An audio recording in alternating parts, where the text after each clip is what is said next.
Bibliophiles of the internet, my name is Audrey, and today I'm here to do what I hope is a messily fun Q&A to commemorate surpassing 8,000 subscribers here on Perpetual Pages. First of all, there's still a lot happening out there, still a lot of people who could use our help and support, so I will continue to have links down below, and I will try to add a couple of new ones as well, so definitely check those out. Secondly, there's a lot to get through, so I'm not going to schmooze and get all sentimental, but I did want to say that I very clearly remember every milestone that has led up to this moment, from the time I hit 50 subs, 100 subs, 1,000 subs. Every time it's happened, it's not something I expected, and it rocks my world a little bit every single time. I do not take your time and your support for granted, especially because each of those milestones has been so hard won. When I started, I didn't have a vision or an end game for how I wanted this channel to grow, and I still don't. So I just wanted to take a second and say thank you, and that I'm going to just continue doing what I do best. So these are all the questions you submitted to me on Twitter. I wanted to go from first to last, but as we all know, Twitter has a deep-seated vendetta against chronology, so I just scrolled all the way to the bottom and I'll work my way up, and that's just how it is. First question I see is from Jocelyn, who wants to know, if you had to create a college lit course, what's the class called and what's on the syllabus? My class would be called Queer and Always Been Here, and it would just be like my queer Latinx historical fiction greatest hits. So the Gods of Tango, Cantoras, The Air You Breathe, The House of Impossible Beauties, and I think Aristotle and Dante qualifies as historical fiction at this point, so that can also go on the syllabus. Sant Reads wants to know, what's the most memorable comment you've gotten? That's a great question, and I don't have one that sticks out to me verbatim, but I think statistically speaking, I've gotten the best comments from Jen at Sir Tammy, who always just give so much of themselves in their comments, and there's a lot of overlap between us, so I always enjoy hearing from them. Desiree wants to know, what was it like to see your Latinx culture in a book for the first time? What was the book? What was the thing? I usually say Aristotle and Dante for this because that was my first experience as a young adult encountering my own culture and how it intersects with my queerness and really internalizing that for the first time. But my parents actually made sure that we had a bunch of Mexican and bilingual picture books as kids. The one I remember most clearly is by Gary Soto, and it's called Too Many Tamales. I think it's a holiday story about someone who loses a wedding ring while making tamales, and everyone's panicking that it was actually cooked into the tamales. That was one of my favorite ones to read to my mom as a kid because I was always like, oh mom, it's just like how we make tamales at grandma's house. Leland asks, what is the best or most important thing you have learned from being in the book community? I feel like reviewing books has allowed me to find my voice. I've learned that I don't want to review books the way other people review books. I don't want to booktube the way other people booktube. I just want to discuss books in the way that only I can. We each bring unique perspectives to the table, and I feel like I have a better understanding of where my voice is needed and where it's not. Laura asks, which 6 books would you put together to make the Pride flag? I can actually do this with all new releases or recent releases, so Cemetery Boys, Felix Ever After, Running with Lions, Not Your Villain, All Boys Aren't Blue, and You Should See Me in a Crown. And you should know that I had backup answers for all of those colors. Emily wants to know, what is my celebratory drink of choice? I am embarrassingly straight edge, so while other people are sipping on champagne, I'm drinking sparkling cider because I'm a wuss. But no, if I'm celebrating something, I'm most likely just drinking a soda, which is kind of boring, but in which case Dr. Pepper is my drink of choice. Dylan says, how did you get into reading? Was there a book that you loved or something else? I feel like the start of my reading journey isn't that special. My parents just taught me how to read and I never stopped. My parents were both educators, so even before we started school, they built in time for me and my siblings to learn reading, math, and problem-solving skills. So obviously my older siblings learned how to read first, but I was a chismoso and I didn't want to be left out. So my mom always tells this story of how she would have whatever book she was reading to us that day, and my siblings would be on the floor at her feet listening to the story, and my ass would be on the couch next to her reading the page myself because I had no patience. I actually started reading independently when I was 3 years old, and like I said,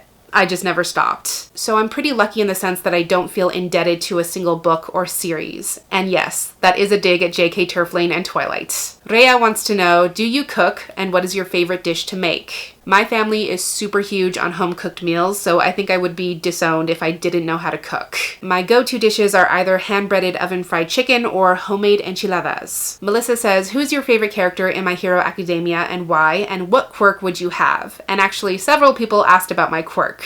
I am definitely partial to Bakugo, and I'm not gonna lie about it. It is what it is. Bakugo just embodies not giving a fuck, and he's just my favorite kind of character who's extremely sensitive and emotional, but masks that sensitivity by acting out. He's so passionate and hungry, and I think he's really afraid of how great he could be, but he doesn't know how to get to that next stage, and I think that scares him a lot. I also like Kirishima because he's Bakugo's boyfriend, don't get it twisted, and Tokoyami, ultimate emo prince of darkness, is also pretty great. As for my quirk, I would just really love the ability to animate things like inanimate objects. I think that would be just pretty badass. More than one person asked for photos of my dogs, so I'm not gonna fight. I'm just gonna show you some sweet, sweet pics of my doggos. I have 2 Chihuahuas. They're actually brothers, same parents, different litters. The older one is Bam Bam, who is named after the kid who smashes things in the Flintstones, yes. The little one is Copper, who's more appropriately named after the dog Copper from The Fox and the Hound, aka the worst and saddest Disney movie ever that I will never ever watch given the choice. They're very cute and lazy and sweet, and I love them a lot. Lindsay says, what are some of your favorite movies and shows? This question is an attack. Number 1, Howl's Moving Castle, obviously Treasure Planet, Pacific Rim, Get Out, Selena, Sandlot, 5 centimeters per second, Your Name, Inception, Spider-Man Into the Spider-Verse. I'm for sure forgetting things in both of these categories, but whatever. For shows, it's Ruby, Avatar/Korra, Voltron, Full Metal Alchemist, Hunter x Hunter, Naruto, and all disseminations thereof. Free Iwatobi Swim Club, Oran High School Host Club, Given, Haikyuu, The Dragon Prince, El Gran Hotel, Descendants of the Sun, Goblin, Her Private Life, Anohana, The Great British Bake Off, Kingdom, She-Ra, Patriot Act. There's just too much. A lot of people ask me about Avatar, who I would be in the Avatarverse, who I'd like to be friends with, what is my nation, what is my element. As for who I would be, there's only one correct answer, and that is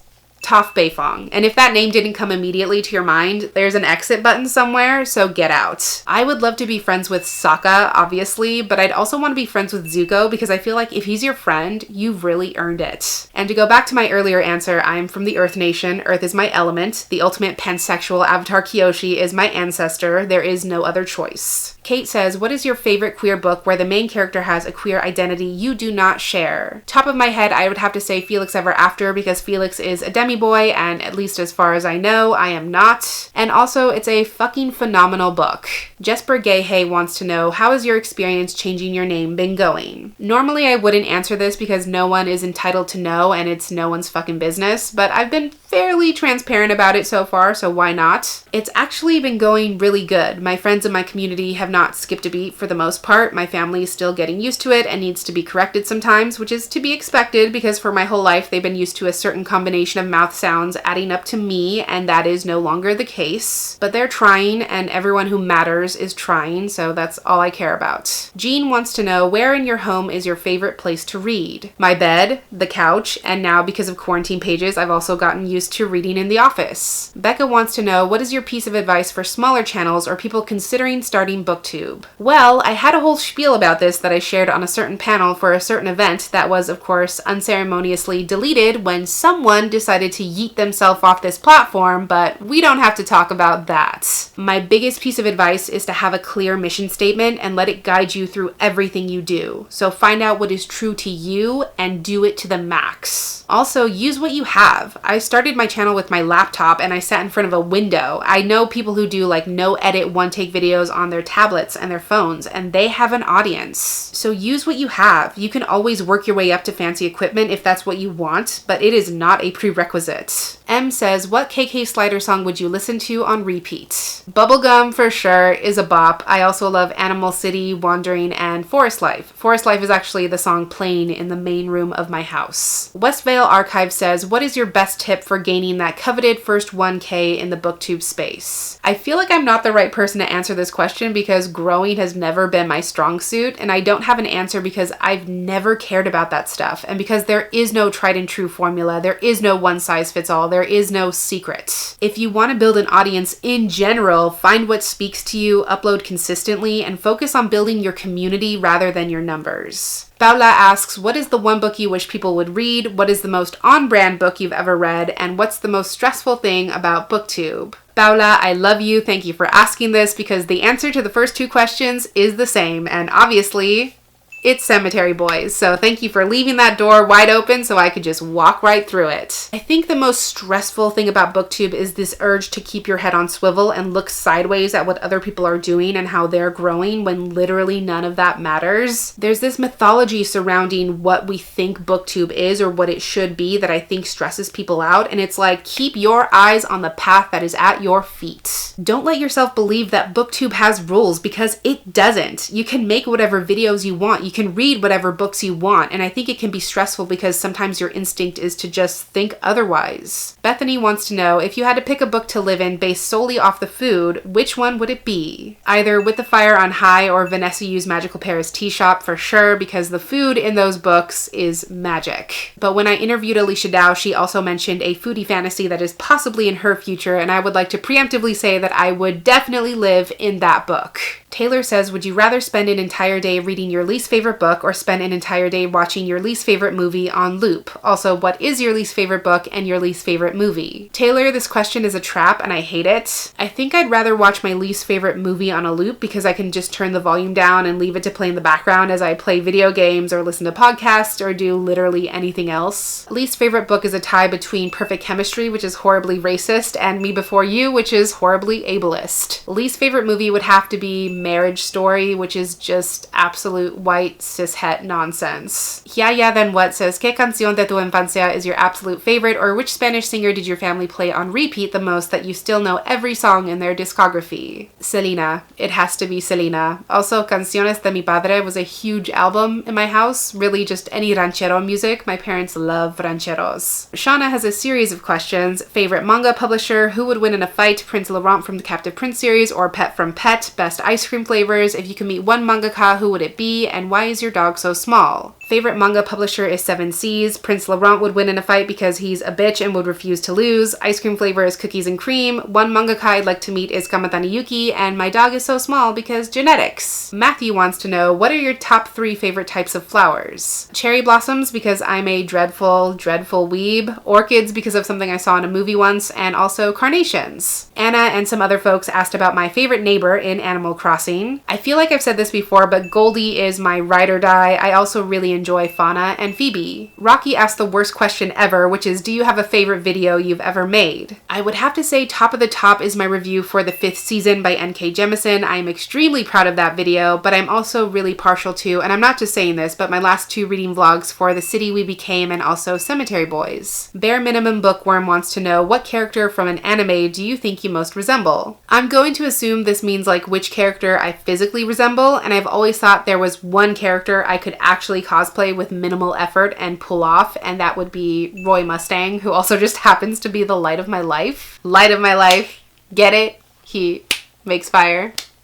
Okay. Jasmine wants to know, Bakudeku or Tododeku? I'm not gonna elaborate, but given these choices, Bakudeku. That's all I'm gonna say. Maria had several questions, but I'm gonna go with, what's the best scene in a Cinderella story? First of all, there isn't just one, let's get that straight. But no question, it has to be that scene at the end where Chad's like, no dad, I'm throwing away your dream, and then he sprints up the bleachers to kiss Hilary Duff, and the two of them single-handedly end the drought in Los Angeles with the power of their human lips. I think it was Nina Varela who had the absolute hottest take when she said, I will never in my life write something better than that. Joss says, what is your favorite character arc in Yuri on Ice? I am just now realizing I forgot to name Yuri on Ice as one of my favorite shows, but it is. This question is unfair, but I have to go with the emotional journey of my little ice tiger, Yuri Plisetsky, who is, in every sense, the champion of my heart. Then the other Joss came back to haunt me with, you're writing a queer sports romance. What tropes and what sports? I am being held hostage, and this question is an attack. I mean, I would have to write about a sport I know, so like soccer, baseball, dance, swimming, volleyball, basketball maybe, and the number one trope is fake dating, don't get it twisted, but I would also be good with like a blend of mistaken identity or not so secret admirers. And that's all I'm gonna say, the rest is secret and you do not deserve to know. Mito Kayex Adriana says, would you rather only be able to read books by an author you don't like, or be able to read books by your favorite author but for the duration of one day? Only books by my favorite author for one day, no question. I am too old and too tired to waste my time on utter shit. Aaron says, what is the prettiest book cover? Which is also a question I hate. There are way too many valid choices, and I don't have an explanation for this, but the first edition UK cover of Uprooted by Naomi Novik is literally all I can think about. Beck says, favorite book with queer rep that really resonated with you, hard mode, other than Cemetery Boys. I do not appreciate being called out like this, but I would say The Gods of Tango by Carolina de Robertes, because Dante's gradual discovery of himself is so real and so cathartic, and it just makes me think about how identity is not a switch you flip one day, it's a lifelong evolving process. And it also brings to mind this idea that sometimes you can only come to understand yourself by realizing what you can no longer be and what you are not. They also ask top 3 favorite bands or musical artists. My music taste is every bit as eclectic as my reading taste, so this is not at all conclusive of what I like to listen to, but I would say for sure Eric Nam, Lauv, and Local Connect. And their final question is, a great music/book combo can be a song that makes you think of a book or an album that's good to listen to with a book. Filter by BTS will always make me think of Incendiary by Zoraida Cordova, not because of the lyrics, but because I read that book in like 2 sittings and I was listening to Map of the Soul 7 the entire time. And Filter was actually the first song that came on shuffle when I started the book, and it was also the last song that came on shuffle when I finished the book. Starla says, if you could have one superpower, what would it be? My answer on Twitter was to fly away from this planet, which I stand by, but no, if I had a superpower, it would be to teleport away from this planet. R says, what is your favorite pride flag? I'm gonna say the trans flag. Something about those pastels just brings me joy and is really speaking to me in this moment, but the pansexual flag was really, really close. Bree says, what's your favorite thing to drink while reading? It might be basic, but just water. I always have water nearby, so stay hydrated, kids, but also maybe a fruit smoothie if I have the ingredients. Kathy says, what are the top 3 characters you would protect with your life? I am gonna say more than 3 because I like to cheat and I cannot make choices. Yadriel and Julian, I'm gonna count as one person. Fight me, try to change my mind. Felix, I would for sure protect. Mafuyu from Given, Darius from Darius the Great, Riza Hakai from Full Metal Alchemist. I want her to like step on me as I give up my life for her. Also Pidge from Voltron, and he doesn't need to be protected, but I would protect Lucy from The House on the Cerulean Sea. Also Jean from Ruby. Like, there are just way more than 3 folks. And Brody says, describe your personal aesthetic in 3 book covers. First of all, my response to them was, bold of you to assume I have an aesthetic, because I don't. I don't even know if these go together, but The House in the Cerulean Sea, the exclusive edition of The Cruel Prince, and the Adventure Zone Petals to the Metal. Is that an aesthetic? Like, insert that butterfly anime meme. Is this an aesthetic? I don't know. I literally don't know. So yeah, those are all the questions you submitted. If I missed your question, I'm sorry. I didn't have a response for everything, and also for some reason Twitter just likes to eat replies. I hope that was enjoyable and informative. If you have any other questions, I will do my best to answer some if you want to leave them in a comment down below. Thank you again so much for all your love and support over the years. It really means so much to me. And until next time, educate yourself, be kind to yourself, take care of yourself, and I will catch you on the flip side of the page.